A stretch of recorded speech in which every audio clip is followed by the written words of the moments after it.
மனிதர்களை பொறுத்த வரைக்கும் அவங்களுடைய கேட்கிற சக்தி ஒரு எல்லைக்கு உட்பட்டது, அவங்களுடைய பார்க்கிற சக்தி ஒரு எல்லைக்கு உட்பட்டது, அவங்களுடைய உடல் வலிமை, சிந்திக்கிற திறன் ஒரு எல்லைக்கு ஒரு லிமிட்டுக்கு உட்பட்டது.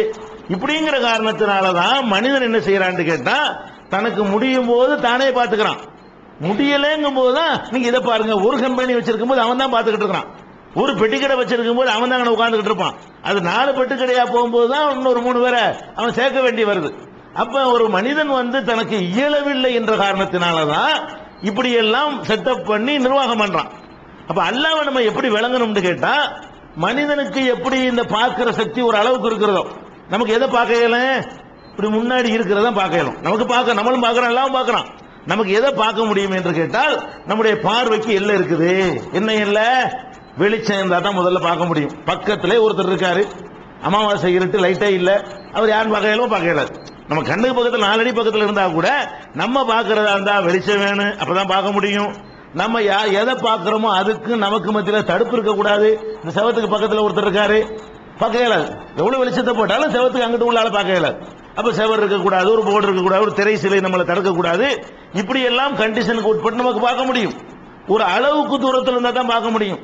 ஓபன் பிளேஸ்ல வெட்ட வழியில் நின்றால் கூட 5 கிலோமீட்டருக்கு அப்பால் வர்ற ஒருத்தர் நமக்கு பார்க்க இயலுமாண்டா? இயலாது. அப்ப நம்முடைய பார்வையை பொறுத்த வரைக்கும் நமக்கு என்ன இயலுது? இவ்வளவுதான் நம்முடைய சக்தி தான், இவ்வளவுதான் பார்க்கணும், இதை தாண்டி பார்க்க இயலாது. அப்ப நம்முடைய பார்க்கிற சக்தி இப்படி இருக்கிற மாதிரி அல்லாஹ்வுக்கு அப்படியா? எதனால இந்த குழப்பம் வருதுன்னு கேட்டா, எப்படி பார்க்க இயலும்? அதனால அங்கங்க வச்சுக்கிறான். நாகூருக்கு எதுக்கு நாங்க போறோம்? அங்க இருந்து எல்லாத்தையும் பார்க்க இயலுமா? அதனால அவன் நாகூர் டிபார்ட்மெண்ட் அவர்கிட்ட கொடுத்து விட்டான், அதனால நாங்க அவர்கிட்ட போய் கேட்கிறோம், அப்படி நினைக்கிறார்கள்.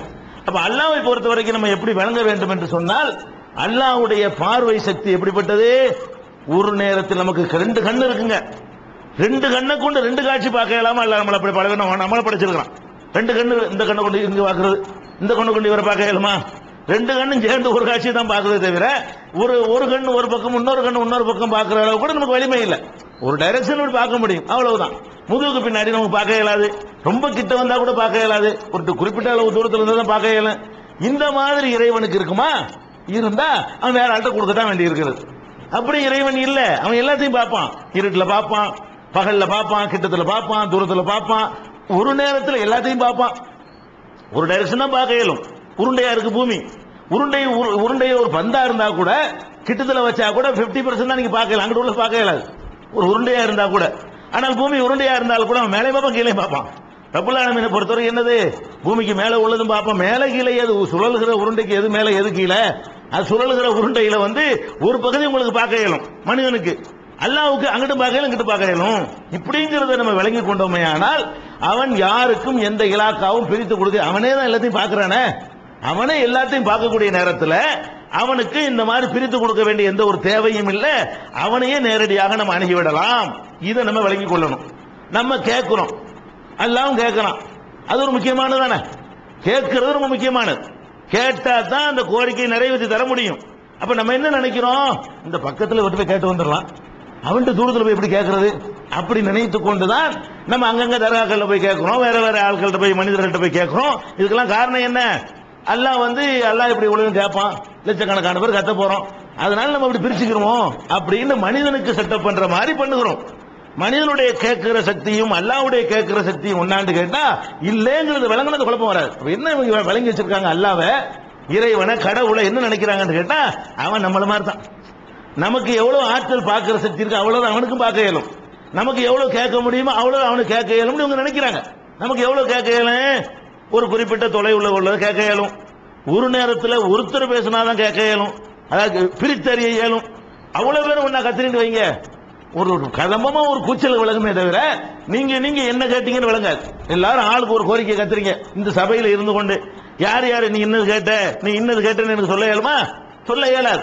அப்ப நம்ம ஒரு நேரத்தில் ஒரு ஆள் கியூல தான் கேட்டாகணும். மனிதனுடைய கேட்கும் சக்தி எப்படி இருக்குன்னு கேட்டா, ஒரு நேரத்தில் ஒன்னு தான் கேட்க இயலும், 2 கேட்க இயலாது. இந்த காதுல நீ சொல்லு, இந்த காதுல நீ சொல்லு, ஒன்னு கேட்டு பாருங்க, ரொம்ப கேட்க வேணாம். 2 காதுக்கு 2 கேட்டு பார்ப்போமே, 2 கேட்க இயலாது. 2 போன் ஒரே நேரத்தில் அட்டன் பண்ண இயலாமா? முதல்ல 2 போன் அடிக்குது, இது அட்டன் பண்ண அதை ஹோல்ட் பண்ணி தான் ஆகணும், அதான் ஹோல்ட் தான் வச்சிருக்கான். அப்ப அந்த ஒரு போன்ல கூட ஒரு 2 போன் அட்டன் பண்ண நம்மளுடைய சக்தியை பார்த்தீங்களா? இதான் மனுஷன். இது பிரதமருக்கு இவ்வளவுதான், முதலமைச்சருக்கு இவ்வளவுதான், ராஜாதி ராஜாவா இருந்தாலும் இவ்வளவுதான் அவருடைய ஆற்றல். அல்லாஹ்வுடைய கேட்கும் சக்தி அப்படியா? உலகத்தில் உள்ள அத்தனை பேரும் அத்தனை தொலைவில் இருந்து கொண்டு எந்த பாஷையில கேட்டாலும் எந்த நேரத்தில் கேட்டாலும் எவ்வளவு சத்தத்தில் கேட்டாலும் எவ்வளவு குறைந்த சத்தத்தில் கேட்டாலும் லேசா கேட்டாலும் மனசுல நினைச்சாலும் எல்லாத்தையும் ஒரே நேரத்தில் அவன் கிரகித்து அறிந்து கொள்வான் என்று சொன்னால் அவன் எண்ணத்துக்கு இலாக்காவை பிரிச்சு கொடுக்க வேண்டும்.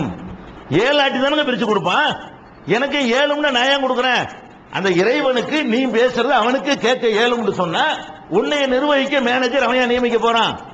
உன்னை அவனே நேரடியா தனித்தனி நபரையும் அவன் பார்ப்பான் என்று சொன்னால் உன்னைய பார்ப்பதற்கு இதுக்கு ஒரு தனியாக ஒரு ஆளவன் நியமிக்க தேவை? அவனுக்கு தேவை கிடையாது. அப்ப நம்ம என்ன விளங்கிக் கொள்ள வேண்டும் என்றால் அல்லாஹ்வுடைய ஆற்றல், அல்லாஹு வாசிஉன், அல்லாஹ்வுடைய ஒரு பேர் என்னன்னு கேட்டா வாசிஉன். வாசிஉன் என்ன அர்த்தம்? எல்லாத்துலயும் விரிவு, பறந்துதான் நிற்பான். கொடுக்கிற சக்தி பறந்தது, பார்க்கிற சக்தி பறந்தது, கேட்கிற சக்தி பறந்து விரிந்தது.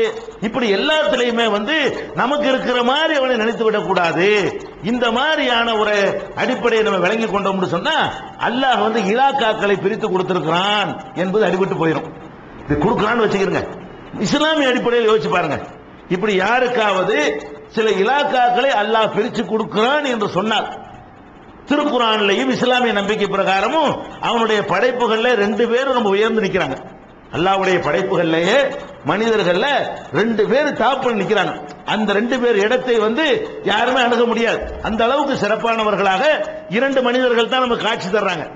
ஒருவர் இப்ராஹிம் நபி, அவங்களுக்கு கொடுத்த அந்தஸ்து அல்லாஹ் யாருக்கும் கொடுக்கல. பயங்கரமான அந்தஸ்து அல்லாஹ் கொடுத்திருக்கிறான். எவ்வளவு பெரிய அந்தஸ்து கொடுக்கிறான்? இன்னி ஜாயிலுக்குல் இன்னாசி இமாமா, மனித குலத்துக்கு நீ தான் இமாம்ட்டான். மனித குலத்துக்கு அவர் தான் இமாம், மனித குலத்தின் இமாம். நபிகள் நாயகம் ஸல்லல்லாஹு அலைஹி வஸல்லம் அவர்களுக்கு சொல்கிறான் இத்தபிய மில்லத்தை இப்ராஹிம் ஹனீஃபா, இப்ராஹிம் வழியை நீ பின்பற்றுங்க. அப்ப யாரை எங்க ஒருத்துக்கு வைக்கிறான்னு பாருங்க. நபிகள் நாயகத்தை உலக நபியை அனுப்பி வைத்து விட்டு அவங்களுக்கு அல்லாஹ் போடுற ஆர்டர் என்ன? நீ இப்ராஹிம் நபி வழியெல்லாம் போகணும் அப்படின்னு உத்தரவு போடுறான். அவருடைய வாழ்க்கையில் நடந்த எல்லாத்தையும் நமக்கு ஒரு இபாதத்து மாதிரி ஆகிவிட்டோம். பாத்தீங்களா? அப்ப எவ்வளவு பெரிய தரஜாவை அல்லாஹ் அவர் கொடுத்திருக்கான்னு பாருங்க. இந்த தரஜாவுக்குலாம் முத்தாய்ப்பா ஒத்த வரையில சொல்லலாம். இத்தகதல்லாஹு இப்ராஹிம ஹலீலா, இப்ராஹிமை அல்லாஹ் ஹலீலாக பொருந்தி கொண்டான், தேர்ந்தெடுத்து விட்டான். ஹலீல்னா என்ன? ஃப்ரெண்ட், நண்பன். மனுஷன் கடவுள் நண்பனாக முடியுமா? அவன் யார், நம்ம யாரு? கடவுளுக்கு மனுஷன் ஒரு காலத்துக்கு நண்பன் ஆக முடியாது. இந்த மனுஷன்ல இருந்த ஒரு ஆளை தேர்ந்தெடுத்து இவர் நம்ம கூட்டாளிங்கிறான் அல்லாஹ். வேற யாரையும் அல்லாஹ் ஹலீல்னு சொல்லவே இல்லை. அப்படியெல்லாம் கொடுத்தா கூட இலாக்கா கொடுத்தானா? இலாக்கா கொடுத்தானா அவனை? அல்லாஹ் நீ இந்த இலாக்கா நீ பாத்துக்க, இந்த இதை நீ உன் டிபார்ட்மெண்ட் கெஞ்சினார். ஒண்ணு அல்லாட்ட தான் கேட்டார். ரப்பியாரி நீ கைவு தொகையில் மூத்தா, இறைவா நீ இறந்தவர்கள்லாம் உயிராக்குவேங்கிறிய, அது எப்படின்னு எனக்கு கொஞ்சம் சொல்லுவேன், காட்டுவேன் அப்படின்னு தான் கேட்டார். அந்த டிபார்ட்மெண்ட் ஒன்றும் அவர்கிட்ட இல்ல. அல்லாஹ் என்ன செஞ்சா, 4 பறவையை பிடிச்சி அதை எப்படி உயிராக்க வேண்டும் அவர் சொல்லி கொடுத்தான். நான் என்ன செய்கிறேன் என்பதை வேண்டால் சொல்லிக் கொடுப்பானே தவிர டிபார்ட்மெண்ட் பிரிச்சு கொடுத்தானா? நீ மனித குலத்தெல்லாம் இமாம், அதனால இதெல்லாம் நீ பாத்துக்க. இனிமே உனக்கு இந்த மழை விஷயம் கேட்டாங்கன்னா நீ தான் மழையெல்லாம் ஓன் டிபார்ட்மெண்ட், நீ பாத்துக்கிற வேண்டியதான். நீ நான் பார்த்து மழை இறக்கு, நீ நான் பார்த்து விட்டுக்க, அப்படிதான் கொடுத்தானல்ல, முடியாதுதான். இந்த அந்தஸ்தை கொடுத்துட்டு பாருங்க, மறுமை நாள்ல நியாய தீர்ப்பு நாள்ல ஒரு காட்சி நடக்கும். நபிகள் நாயகம் ஸல்லல்லாஹு அலைஹி வஸல்லம் அவர்கள் அந்த காட்சியை நமக்கு சொல்லி தர்றாங்க. எப்படி தர்றாங்க? மஹ்ஷர் எல்லாம் நிற்கும் பொழுது இப்ராஹிம் நபி தகப்பனார் நிற்பாரு, இப்ராஹிம் நபி நிற்பாங்க, இப்ராஹிம் நபி தகப்பனார் எல்லாம் நிற்பாங்க அந்த மஹ்ஷர்ல. அப்ப இப்ராஹிம் நபி தகப்பனாரை பார்த்து என்ன செய்வாங்க? அவர் இந்த பக்கம் நிற்பார், இடது பக்கமா நிற்பார். இடது பக்கம் நின்றாலே வழங்கி போயிரு, போற இடம் என்னன்னு தெரிஞ்சு போயிடும். வலது பக்கம் நிப்பாட்டப்பட்டவர்கள் சொர்க்கத்துக்கு போயிருவாங்க. அஸ்ஹாபுல் மஷ்அமா அவங்க இடதுபுற வாசிகளா இருப்பாங்களா, அவர் தெரிஞ்சு போயிடும். வாப்பா போற இடம் நரகம் தான், அத்தா நரகத்தை தூக்கி போட போனான்னு தெரிஞ்சு போயிடும். அப்ப அல்லாட்ட கேட்பாரு, யா அல்லாஹ் என்னை இந்த நியாய தீர்ப்பு நாள்ல கேவலப்படுத்தாத நான் ஒரு பிரார்த்தனை பண்ணேன், வலா துகுசினி யௌம யுபஸுன்னு கேட்பாரு. அது குர்ஆன்ல கூட இந்த துஆ இருக்குது. இறைவா எழுப்பக்கூடிய நாள்ல என்னை கேவலப்படுத்திராத, எனக்கு ஒரு இழிவை ஏற்படுத்திராத அல்லாஹ்னு அவர் கேட்டார். அல்லாஹ் அதை ஏத்துக்கிட்டான். அப்ப அவர் கேட்பாரு, அல்லாவே இந்த மாதிரி எங்க வாப்பா இருக்காரு, அவரை தூக்கி நரகத்துல போடுறதை விட எனக்கு வேற என்ன இழிவு இருக்குது? என்னை இழிவுபடுத்த மாட்டேன்னு சொன்னீங்க, இந்த நாளில் இழிவுபடுத்த மாட்டேன்னு சொன்னீங்க, அவரை கொண்டு அந்த லிஸ்ட்ல வச்சு முடியாதுல்ல அப்படின்னு சொல்லி அல்லாட்ட ஒரு முறையிடுவார். அல்லாஹ் என்ன பண்ணுவான் தெரியுமா? மலக்குகளை கூப்பிட்டு அந்த ஆளை கழுதை புலியாக